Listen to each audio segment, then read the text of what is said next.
Hotu, Namo Buddhaya, selamat malam. Nama budaya, malam, Bro Arwin, ya. Saat ini kita sedang bersama narasumber saya, yaitu Insinyur Pandita Romo Bumi. Romo Bumi ini adalah salah satu Romo senior dan salah satu juga mahasiswa Nalanda ya kok ya? Ya, saat ini lagi mengikuti pendidikan di S2 Nalanda. Nalanda, oh iya. Mungkin saya akan bertanya sedikit mengenai perihal tugas saya dari evaluasi pembelajaran. Oh ya, silakan Bro Arwin. Ya. Jadi yang saya mau tanyakan, selama 1 tahun ini atau selama Ko Bumi kan guru ya, guru Ya. guru. Saat ini saya mengajar di SMP Dunia Harapan dan SMA Kistar di Makassar. Oke, baik. Untuk kelas 9, 10, 11, dan 12. Oh ya. Jadi pertanyaannya, selama Ko Bumi menjadi guru, tentunya kan kita kan ada melakukan tes-tes atau evaluasi. Nah, jenis tes apa dan evaluasi apa yang biasa Ko Bumi lakukan selama mengajar di kelas? Ya, kebanyakan kalau untuk murid-murid saya itu biasanya tesnya itu secara tertulis ataupun secara lisan. Kadang-kadang juga saya memberi mereka tugas proyek seperti itu. Terus biasanya kapan itu evaluasi atau tes-tes itu diberikan kepada murid? Apakah ada pola tertentu atau jadwal-jadwal tertentu yang Ko Bumi lakukan? Ya, secara normal memang kalau dari sekolah itu kan ada tes-tes yang mereka sebut sebagai mid test, kemudian final test. Tetapi kalau untuk saya biasanya setiap menyajikan materi saya akan berdiskusi sama anak-anak. Jadi bentuknya tanya jawab seperti itu, sehingga mereka mungkin ada yang mereka tidak paham, itu mereka bisa tanya sampai lebih jelas. Jadi bentuknya lebih sering saya lakukan secara lisan tanya jawab. Lisan tanya jawab. Iya. Nah, setiap jenis evaluasi atau ketika Ko Bumi melakukan tanya jawab, tentunya itu mempunyai tujuan tertentu. Apakah bisa dijelaskan apa yang ingin dicapai dari masing-masing tes itu? Iya, betul. Jadi ketika melakukan tanya jawab itu, yang pertama saya bisa menakar apakah murid-murid itu ketika mendapatkan pemahaman yang sudah diajarkan itu mereka mengerti atau tidak. Kemudian yang kedua, kalau mereka mengerti, apakah mereka memahami atau tidak? Artinya ragu-ragu atau tidak. Jadi dengan tanya jawab kita bisa menggali lebih jauh apa sih yang mereka kurang dari pemaparan yang kita sudah sampaikan, seperti itu. Jadi setiap pertemuan itu pasti ada tanya jawab, kemudian saya bisa menakar sampai mereka seberapa jauh, dan kalau mereka salah menangkap itu kita masih bisa evaluasi, kita masih bisa memberikan koreksi sehingga pemahaman mereka ya betul-betul apa yang kita harapkan itu mereka bisa paham, seperti itu. Oh ya, tentunya ya, kalau menyusun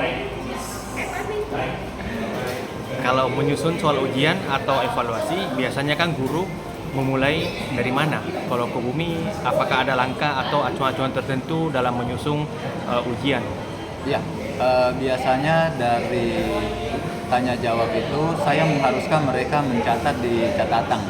Jadi mereka belajar bukan cuma mendengar, tapi mereka juga mencatat. Nah, biasanya kalau untuk ujian itu saya ambil dari catatan-catatan mereka. Gitu. Sehingga mau tidak mau nanti mereka mengulang lagi. Nah, setelah siswa mengerjakan evaluasi, bagaimana proses penilaiannya kok? Dan seperti apa bentuk umpan balik yang diberikan kepada siswa setelah melakukan evaluasi? Ya, biasanya setelah evaluasi itu kan hasil evaluasi dibagikan ulang kepada siswa. Nah, pada saat dibagikan ulang itu biasanya saya akan membahas lagi kelemahan-kelemahan di mana mereka kadang-kadang ya menjawab yang tidak sebenarnya begitu ya. Jadi kadang-kadang walaupun sudah ada sesi tanya jawab seperti itu, kadang-kadang juga mereka masih penangkapan juga bisa berbeda. Sehingga waktu evaluasi hasilnya dikembalikan dan itu bisa dikoreksi untuk memberi mereka masukan yang benar. Selama proses evaluasi, pernahkah menghadapi kendala? Misalkan pada saat membuat soal, pada saat menilai, atau pada saat memberi umpan balik, apakah ada kendala-kendala yang Kobumi dapatkan selama proses evaluasi itu? Kalau kendala tidak ada. Kenapa? Karena selama ini memang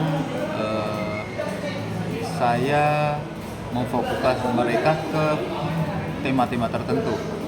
Jadi tema yang dibahas itu memang sudah harus mereka kuasai sebelum mereka menjawab evaluasi itu. Ya, selain tes tulis, apakah guru juga atau Kobumi biasa menggunakan cara lain untuk menilai siswa? Apakah lewat proyek, portofolio, observasi di kelas, atau apa yang Kobumi terapkan untuk murid? Saya suka kadang-kadang memberi mereka proyek. Jadi kadang-kadang saya suruh mereka melihat ceramah-ceramah di YouTube. Jadi misalnya pembahasan di kelas itu kan tidak bisa lama. Jadi kita terbatas berapa jam mata pelajaran. Sehingga kalau mereka saya beri tugas untuk mencari lebih jauh, mereka harus cari sumber-sumber dari YouTube. Nah, dari sumber-sumber YouTube itu kenapa sekarang YouTube sudah banyak sekali ya. Jadi materi-materi ceramah itu mereka bisa kembangkan dan nanti kita bahas itu pada pertemuan selanjutnya seperti itu. Jadi mereka wawasan mereka itu bisa lebih luas. Iya.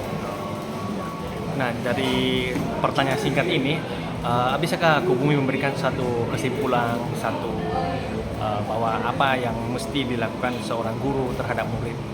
Ya, jadi yang pertama sebagai seorang guru, saya merasa tugas saya itu adalah bisa memberi motivasi, lebih keras bisa memprovokasi murid-murid itu bangga menjadi umat Buddha.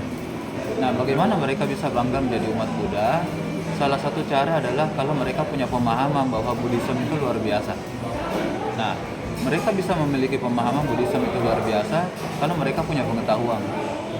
Nah, pengetahuan-pengetahuan itulah yang saya akan berusaha sampaikan ke mereka dan memancing mereka untuk mencari lebih jauh. Benar enggak yang dikatakan uncle-nya ini? Ya, jadi mereka panggil paman gitu ya, uncle. Benar enggak yang diceritakan sama uncle gitu? Kenapa? Karena saya juga menyampaikan ke mereka bahwa Buddha sendiri bilang jangan asal percaya. Nah, itu kekuatan kita di Buddhis, sehingga mereka harus mencari tahu, dan saya yakin setelah mereka mencari tahu, mereka ketika memahami, mereka timbul pengetahuan, mereka timbul kebiasaan, mereka akan bangga menjadi umat Buddha.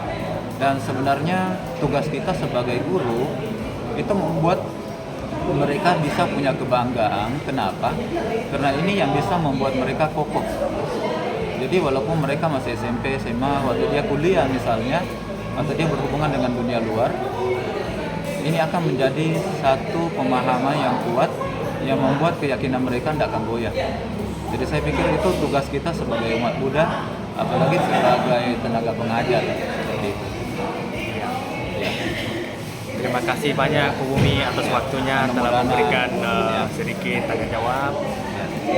Mari kita akhiri ini dengan mengucapkan Sabe Sata Bhavantu Sukhita. Semoga semua makhluk hidup berbahagia. Satu.